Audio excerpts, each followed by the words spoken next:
Bonsoir, bonjour, bonsoir messieurs et dames. Bienvenue dans votre émission Tolobe la vie. Tolobe la vie qui est présentée par Nanou Diamant Noir, Mwassa Moyindo. Vraiment, Tolobe la vie, quand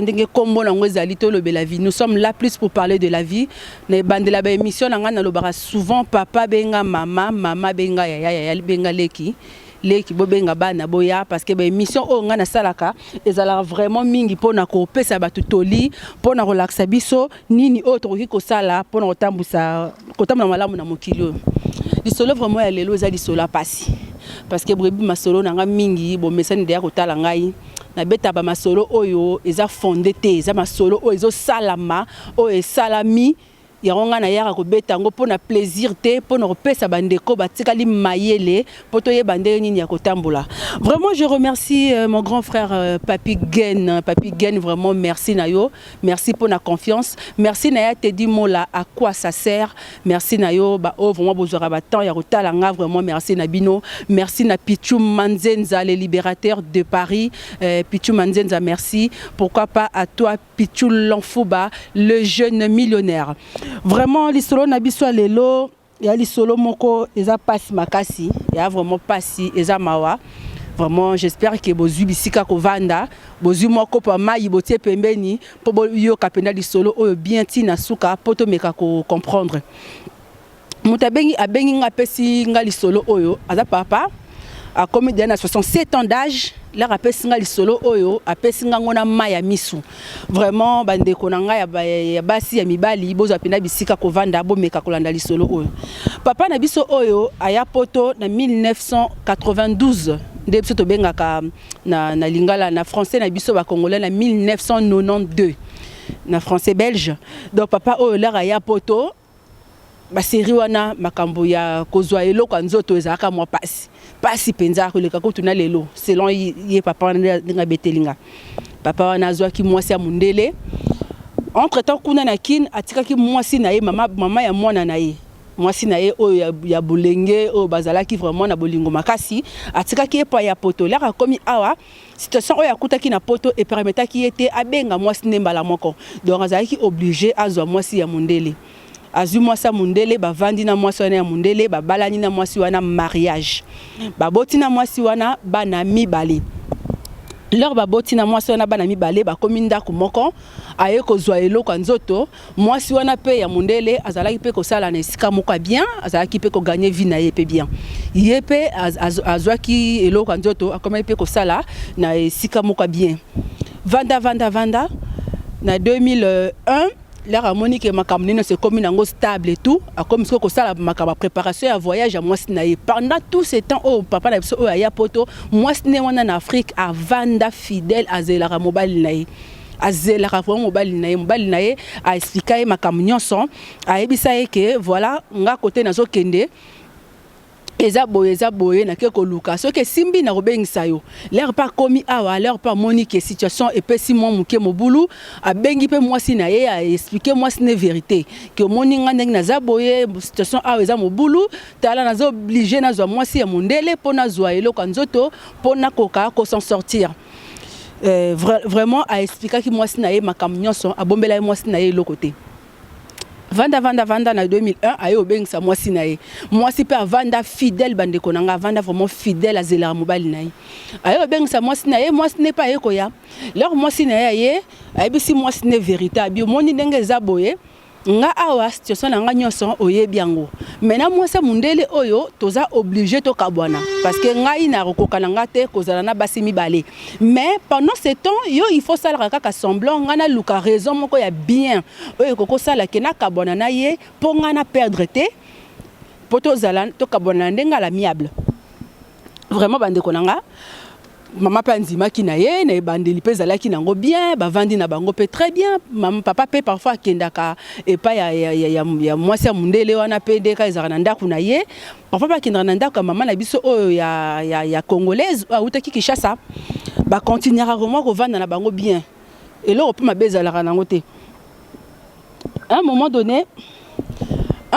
muko mususu boyebi ka bandeko africain de bazalaka bazaka pe to rapidement mike mutema moto donc bon excusez-moi Donc après ndeko na biso moi c'est pas comment komona ke makambo zo wumela bano yebisa kinga ko kabona na mwasi nga mundele ozo kabona na ye karaté tandis que nga naza mwasi na yo na pe na posa to zalaka na yo tous les jours to zalaka na yo nyonso donc moi c'est pas comment ko sala bazua parfois mobile azo conseiller mais ko sala bongo te mindele bazalaka zuwa mingi soka zo yeba ke nazo tromper et osukelanga mabe. Moi si maman na biso oyo mutema pende koma ki trop moto parfois ko mona na butu balali boy na moi si na ya mundele na mbetu maman na biso oyo Afrika komi ko benga oyo ozo mikolo yepa na ngate ngane ya zabe mais zela ta na moi na rappeler parce que na minute au moins na sola no mingi zate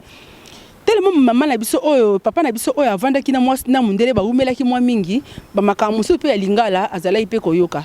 Parce que sans oublier que bakenda ki pena mwasine ya mundele oyo 2 fois na kin comme on na pena ba parents ya mobali.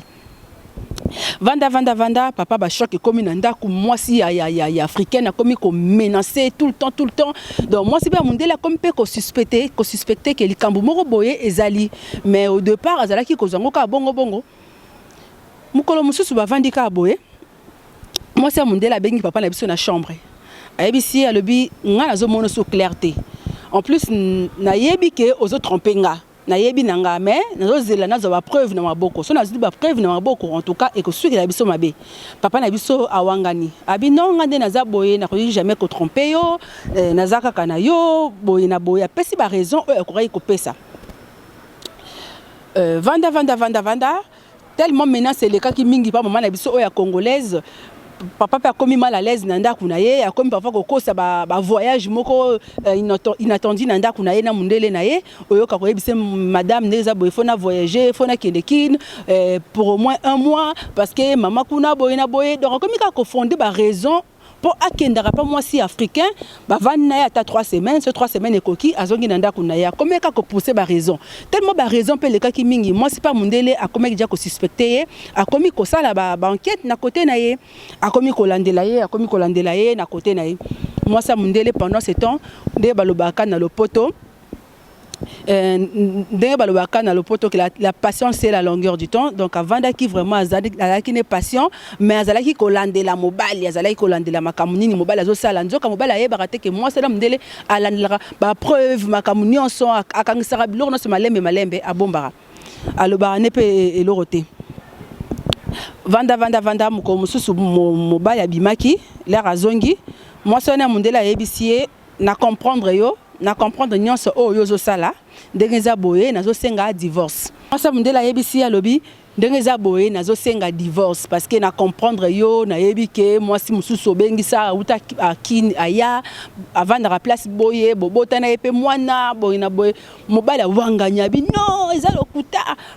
biso ba congolais to lobaka trop wa biso makambo eza lokuta boy na boyenga par yo na mwasi mususu te donc ba la pesi ba reza ko pesa akepa ebisi mwasi na africain na bi mais faut que ba parce que tala kuna na ndaku makambo comme na niveau oyo mwasi nanga ya mundele akomi ko remarquer que nazo ko sae vraiment en tout cas faut tout ça la moi attention boy na boy mwasi ka bino yebi ka mundele so déjà décidé li kambunde ka le binenge ezalela mundele wana pa akiko funda ye akiko senga divorce a ko senga divorce ayena ba preuve nyonso ya ba onoso oya bombaki ayena ba preuve nyonso oya bombaki akio senga divorce ba komi kuna na tribunal pour ba kata makambo et tout maman na biso ya mundele ayeko gagner procès a gagner procès le cas akina bana mibale batikeli ndaku tandis que ndaku papa na biso ya bisinga bindaku wana asala boye pour ba so mandaku wana na mwasi wana. Voilà, tu changer moi mon décor quoi, changer moi mon décor. Donc du coup moi si ya mundele a sengi divorce ndé kana lobaki a gagné procès ba botoli papa na biso oyo biloko nyonso donc ba botoli penda nyonso papa na biso oyo azongi maboko na makolo mais eloko bien batikela ki ye eloko na ya nzoto vanda papa na biso va moni moi été a qu'est-ce que moi si na biso oyo awutaki kin passer na biso oyo congolaise a kepa na ye a komi kuna moi si pa yambi epé bien bavandi bakomi penda kumoko bakomo vanda papa na biso o ayebisinga lobi leki na ngai Nanou Diamant Noir makambo ndeko na biso congolaise akomaki kosala ngai leki na ngai okoboya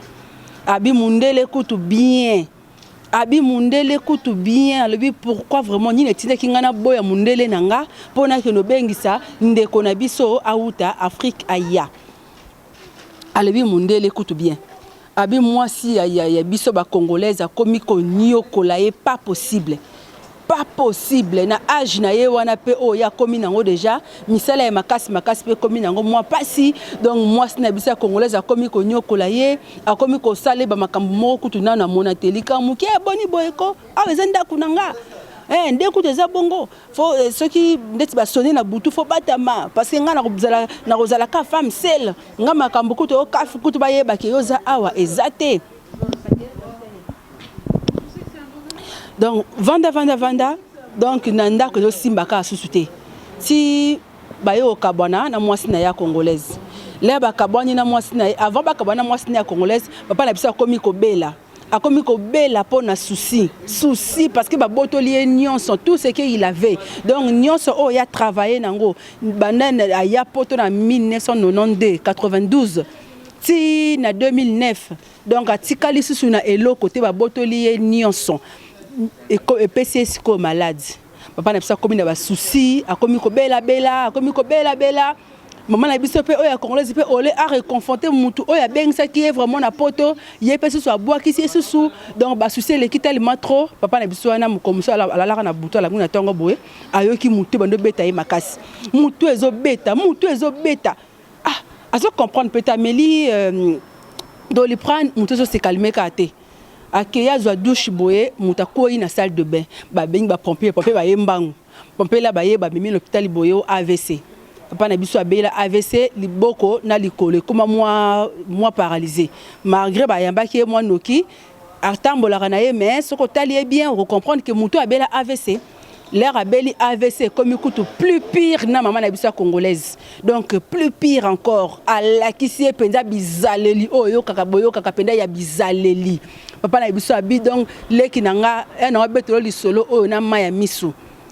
congolaise on a vraiment la kisi oboyo kaka bizaleli vraiment ezali sumu mutatika yo kala na bana andimi abengisa yo oya azui mwasi na ya mundela boyi likolo na yo bandeko nanga vraiment est-ce que ezali sumu. Donc là où je vous parle actuellement, bakabwana maman na bisa congolaise, même ça lobiye a supporter na ye ba mikumba wana te. Azana nous jeunes à ça la vie na ye. Donc bakabwana atia papa na biso oya congolais nganda, ba biso a se retrouver à foutre la chambre. Dans la minute là où je vous parle actuellement papa na biso a foutre la chambre. Donc a bandeli vignon so à zéro, azo luka siko ndenge nini ya rosala pour à s'en sortir. Vraiment bandeko na ngai moi leçon autre ko tirer na lisolo oyo ndé kana exaki bino na bandelinga ba émission nga vraiment na préférable bo benga libota babo vanda bo to meka ko zwa mayele vraiment eza pasi leçon eza boyi botala histoire papa na biso oyo aya poto na 1992 à construire vie na ye lelo à se retrouver na elo côté na maladie ya AVC. En plus, a commis qu'on vend dans la chambre ya batu ya ko foutela. Donc il a tout perdu. Tout ça là pourquoi? Parce que Anzima qui ko bengi sa moisi a outa Afrique aya. Donc ce ka bengi sa qui na ye moisi te après fra qui ne ka vanda na yeta na mundele na ye. Peut-être nyonso o elinga sala maté. Donc eza pasi, eza mawa. Bande ko na biso to meka vraiment ko réfléchir. Ba bengi si yo komi awa ou balukeli muninga. Tala ba sacrifice nyonso muntu asali po na yo. Vraiment to komi na biso na suka. Merci na ba oyo botala rabiso merci na ba oyo pe botirer les sons oyo passe à mikuta mpena makambu oyo to meka vraiment komi kebisa na remercier bino mingi merci na Nancy Kweti joyeux anniversaire à toi ma copine Nancy Kweti motema ya Deo Kweti vraiment merci na yo Ariel Kadima joyeux anniversaire à toi merci à mon vieux papi Gen motema maman Mondele Maman Mondele vraiment Zalara wana merci na yo merci na ya Teddy Mola à quoi ça sert Pichou Manzenza le libérateur de Paris pourquoi pas à toi Arden N Tony Pichou Lanfouba le jeune millionnaire exemple là-bas na Lemba Patrick Batsomele Chico Sengotima vraiment le autre comme nabiso na suka ya Chantal Matomine Sikozali ya Joël Ben moi sa pembe mbote na yo to comme na suka na nous diamant noir na bino yeyo numéro na bino eza affiché wana o amoni kaza pe na lisolo na ya linga faire participer biso bo hésiter te bo benga biso to lobela vie to roya wana vraiment to kutana na bino pona le autre suki awa botika la malamu d'ici là portez-vous bien au revoir.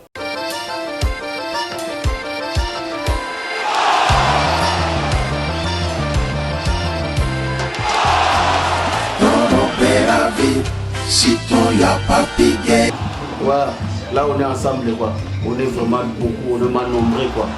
Ici chez Bisso na Bisso. Ah ouais, mais il n'y a pas Bisso na Bisso. Si on veut Lyon, oui, mal Lyon. On ne peut pas Bisso na Bisso, c'est quoi Lyon? T'as bateau de ça. T'as la Bella bateau. T'as la Benji, t'as la mère Aleki, t'as la Bisso de Diallo, t'as la Belle. Bah ouais, ça va Timothée Phénomène, bah Dimakougou, bah Théo Mouchina, donc on va battre Belle, bah Dachelo. On est ensemble, ici chez Bisso na Bisso. Donc on met là bien, on est bien, bah t'es capable de l'Afrique. Dans ce mot, il y a de l'Afrique, au Zuma, il y a Pépele, la pripé, il y a Niakese. Ici c'est Sims Bisso na Bisso, donc tout ça passe bien. Salut, bon, tout ça n'est pas la Bisso na Bisso. Mais sur la Bisso, chaque jour, il y aura un peu la Bisso. Si vous avez un awaté, nous sommes la Tarabisca, voilà mon papa. Malobara va mettre la caca, Valère à caca. Donc tout ça la caca. Ah, on y a bio. Nous sommes Nzombo, Pondu, Ngai Ngai, Mungusu, Likapu, Nandagala. Sur le mot, on a Bisso na Bisso. Nansafu vraiment. Le colopère sombo et la carrière. Donc nous sommes à Bisso au Kutamo, on a Bisso na Bisso, bilingue chez Sims, Bisso na Bisso. Il y a un bilingue. Ah, nous sommes. Molia kitoko, Momela kitoko, toujours Bisso na Bisso. Puisque Bisso, le lever bino tout. Nous sommes Konabino, Sims, Francis Diamana, Bisso na Bisso, Namokoye. Toye lisusu nde kaka bandeko balobi soki oye na Lyon okomi na biso te en tout cas faut ça l'effort prochainement soki ekomi okoma awa po awa biloko ya mboka ezangaka te donc chaque semaine tozwaka vraiment barivage bambisi baproduit biloko vraiment ya mboka awa ezangaka te toyebisaki bino nzambe aza malamu 10 ans ekoki mwana koli talaka 10 ans donc voilà donc awa toyebisaki bino koyeba kosola kosala bien na bato biso na biso marketing oyebi kaka banda tobanda ti lelo marketing makambo wana nyonso esalaka biso tozala costaud donc boya ebele tomema mosala oyo ekende liboso ndenge nalobaka toujours biso na biso forever.